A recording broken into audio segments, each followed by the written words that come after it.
નમસ્કાર મિત્રો, સ્વાગત છે તમારું એજ્યુમર એકેડેમીની યુટ્યુબ ચેનલમાં। આ આપણો 2024ની જે ટેટ ટાટની ભરતી છે 24,700 શિક્ષકોની, તેને અંતર્ગત આ આપણો સૌ પ્રથમ વિડીયો છે, પહેલો વિડીયો છે। અગાઉ પણ આપણે 2020-21ની જે ભરતી હતી તેને અનુરૂપ અગત્યના વિડીયો બનાવેલા હતા। તો આ વિડીયોમાં આપણે એ ચર્ચા કરવાની છે કે કઈ રીતે જો ભરતી કરવામાં આવે તો વધુને વધુ વિદ્યાર્થીઓને લાભ મળે, તેમજ નીચામાં નીચું મેરિટ જઈ શકે। જો કઈ રીતે ભરતી કરવામાં આવે, મારા અનુભવની વાત કરું તો મેં 2020-21ની જે ભરતી હતી તે સંપૂર્ણ ભરતી પ્રક્રિયામાં ભાગ લીધેલો છે।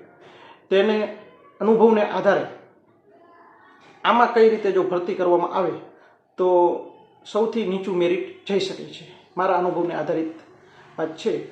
તો જે 1/8 આચાર્યની જે ભરતીની જાહેરાત થઈ છે તે ભરતી પ્લસ છે જે આગળ જે આવવાની છે જૂના શિક્ષકોની ભરતી, તે ભરતી, તેની સાથે આપણી ભરતીને બહુ હાલ પૂરતો કોઈ વધારે સંબંધ નથી।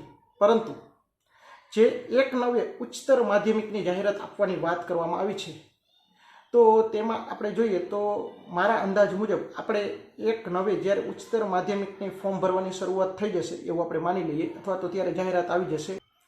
ઉચ્ચતર માધ્યમિકના ફોર્મ ભરાયા બાદ તેની સંપૂર્ણ પ્રક્રિયા, જેમ કે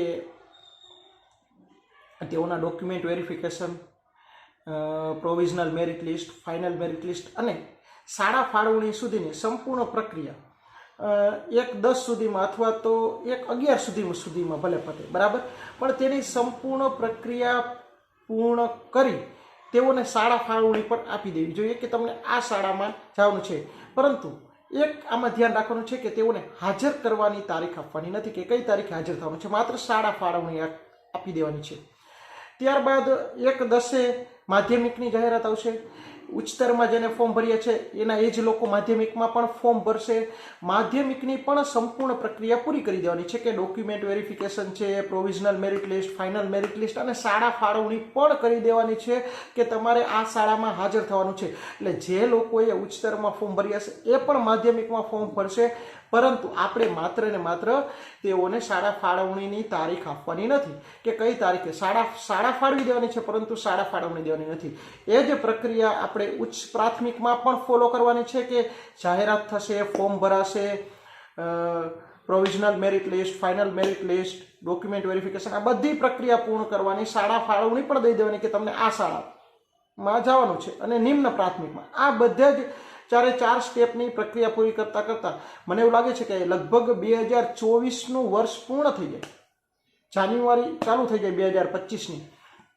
હવે બધાની પ્રક્રિયા પૂર્ણ થયા બાદ બધાને એક સાથે કોઈ નિશ્ચિત દિવસ દેવાનો કે ભાઈ તમારે માની લો કે આપણે 25મી જાન્યુઆરી કે 26મી જાન્યુઆરી રાખી, બરાબર, 26મી જાન્યુઆરી આવે છે તો ત્યાં સુધીમાં મારા ખ્યાલથી બધાની પ્રક્રિયા પૂરી થઈ ગઈ હોય, બધાને શાળા ફાળવણી પણ થઈ ગઈ હોય કે તમારે માનો કે કોઈ એક જે કેન્ડિડેટ છે એને ઉચ્ચતર માધ્યમિકમાં એટલે કે 11-12માં આ શાળા મળી છે, માધ્યમિકમાં આ શાળા મળી છે અને પ્રાથમિકમાં પણ ભરેલું છે અને પ્રાથમિકમાં આ શાળા મળી છે, તો હવે પોતે વિચારશે કે મારે કઈ શાળામાં જવું જોઈએ, બરાબર, પોતે વિચારશે કે મારે કઈ શાળામાં જવું જોઈએ, કે માધ્યમિકની શાળા મારા ઘરથી નજીક છે, ઉચ્ચતરમાં મળ્યું છે પણ તે શાળા મારા ઘરથી દૂર છે, મારે બીજા જિલ્લામાં જવું પડે એવું છે, તો તે પોતાની રીતે કેન્ડિડેટ વિચારશે કે મારે શું કરવું જોઈએ, બરાબર, એ યોગ્ય નિર્ણય લઈ શકશે। જેથી શું થશે તો કે કુદાકુદ બંધ થશે। જો પહેલા શાળા ફાળવણી શાળામાં હાજર કરી દીધા તો એના વિદ્યાર્થી માધ્યમિકમાં ભરશે અને માધ્યમિકમાં પાછા એને ઘરની નજીક મળ્યું તો ઉચ્ચતર છોડીને માધ્યમિકમાં આવશે। એના કરતાં બધાને એક જ દિવસે, માની લો કે 26મી જાન્યુઆરીએ જો આપણે શાળા ફાળવણી આપી દઈએ તો શું થશે તો દરેક કેન્ડિડેટ પોતાને જે મનગમતી શાળા જ્યાં મળતી હશે ત્યાં જશે, હાજર થઈ જશે।